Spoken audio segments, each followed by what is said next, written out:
Hello there. I'm going to show you how to accurately draw a picture from a reference photo with using the gridding method. The aim of this is to get equal numbers of rows and columns on your reference photo as on your paper, and then it's simply a matter of just copying what's in each square into the paper. I like working out dimensions, height and width ratios, and working out what the measurements of my squares should be, but I realise not everyone gets as excited about maths as I do, so I have devised a simple method. All you need to be able to do is fold a piece of paper accurately and draw straight lines. So let's get going. Now, it's quite simple if your reference photo and your piece of paper are the same shape and size. You just do whatever you do with your reference, you do with your piece of paper. But in my case, I've got a bigger piece of paper. I'm wanting to enlarge the picture for a start, but also the dimensions are different.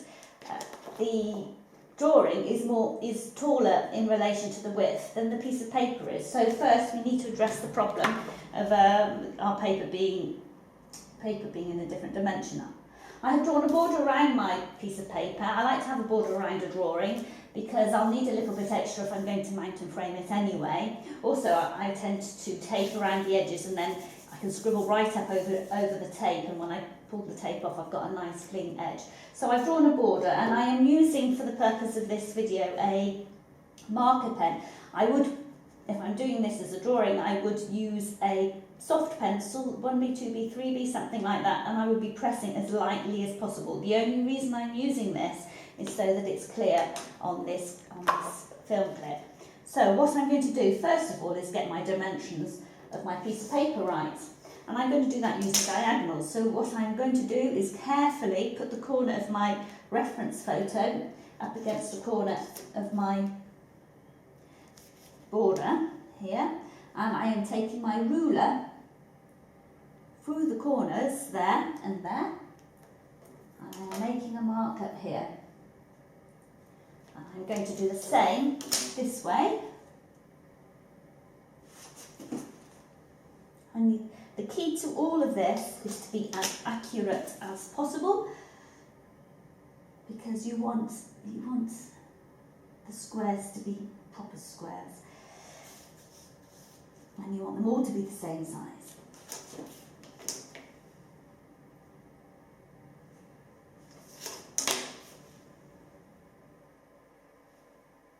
So this is my new right hand side. So I now have a border in the same dimensions as my reference. I'm going to put a scribble through that so that I don't get confused, because believe me, it can get confusing and you can end up drawing in something that you're not meant to.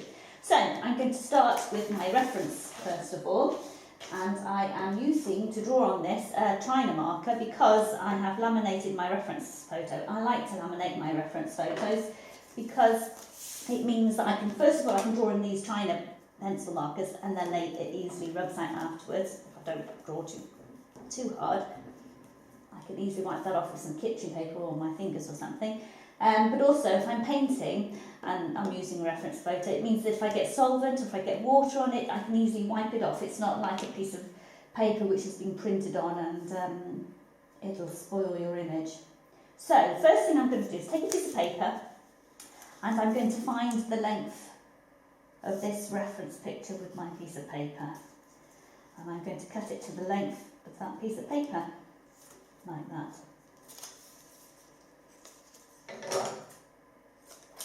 So get rid of that, and now I have a piece of paper the length of my image. And what I'm going to do is I am going to fold it in half several times. In this case, because it's just a small drawing, I'm going to fold it in half 3 times. But you can fold it more depending on the size of your image, how detailed it is as well. You may want to fold it more times. So 1, 2, 3. And I now have a piece of paper with some folds on it. I'm going to mark along this paper where those fold marks are, just so it's easier to see. And these should be equally spaced. I have 8 fold marks. And what I'm going to do is I'm going to mark down my piece of paper here, accurately, holding my piece of paper as flat as possible because that will bounce up a bit now now it's been folded. And put those marks there like that, and on the other side.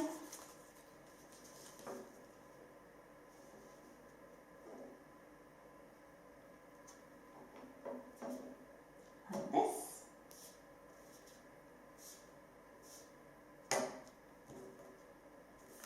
And I'm going to fold those, I'm going to pull those lines across to give me my rose.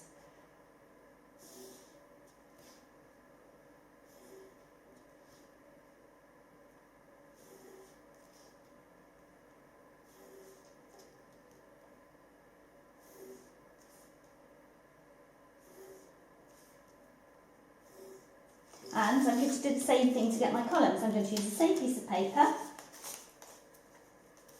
I'm going to hold it closely, carefully, and I'm going to mark off.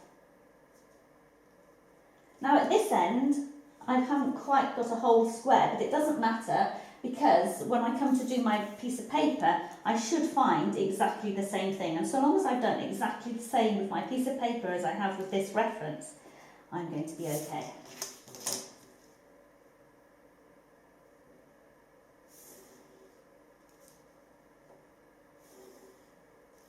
So one of the handy things about doing this in a China marker is the fact that you can rub it off, and it can sometimes be useful to rub this off. Once you've got all your image in place and you don't actually need the markings anymore, it's quite useful to get rid of the grid lines because sometimes a bit of detail is hidden behind the grid lines and it's just distracting. It's good to get rid. So I've done it to my reference. I'm going to do exactly the same with my piece of paper.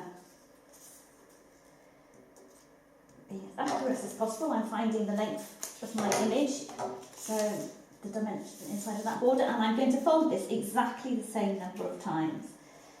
So what I'm going to end up with is the same number of rows and the same number of columns, reference and piece of paper. So there we go, pressing hard to get my nice crease. And mark it just so it's more visible. I mean, if you think you can see this quite happily, then that's fine, but I like to mark it so I can see clearly. So I can't see quite clearly to mark it. It's a light. There we go. Oh, I need that. And I am going to mark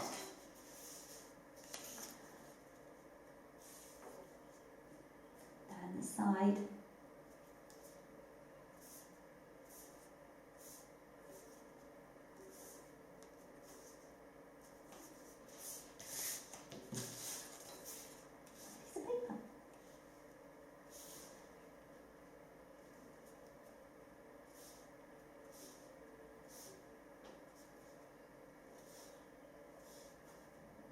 There we go, and draw those rows in.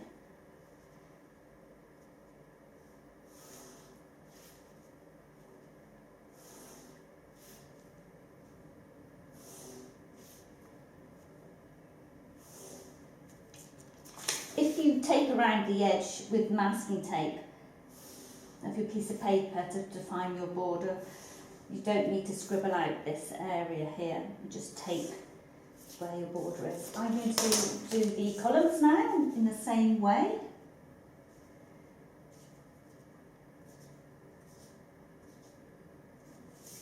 And I've got the same half square at that end as I had on my reference, which is great. It's just what I would expect, and it means that this is going to be gridded in exactly the same way as my reference. So, there we go.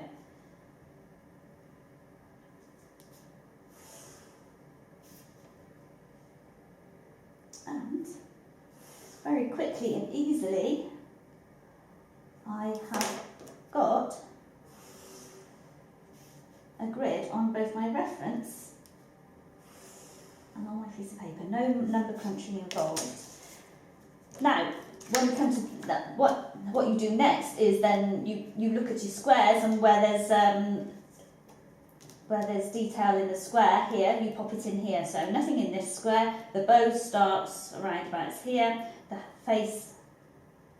So you then just start transferring what's in these squares to these squares. But do take care that you count your squares out properly. It's fairly easy with this one. This is a simple illustration. But if you've got a complicated picture, do make sure you count your squares accurately. That's another good reason to have the tape around, because you don't then accidentally start counting your border as one of your squares. It can be really disheartening. I've done it and I've seen other people do it, to do a really lovely drawing and realise when they get to the other side that their drawing is falling off the end of the paper because they haven't counted the squares properly.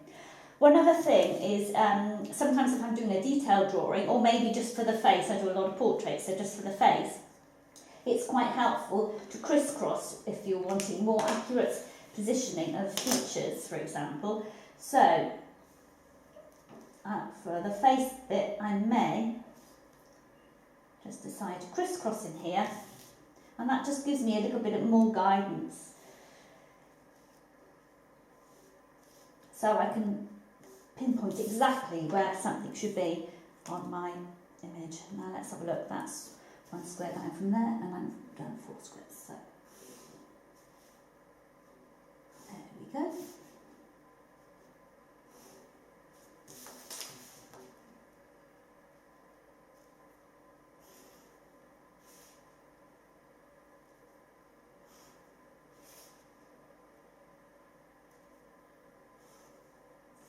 There we are, which makes it easier. I mean, for example, that eye is dot on that line there, so that just makes it so much easier to know exactly where that should be just by having those crisscrosses in there.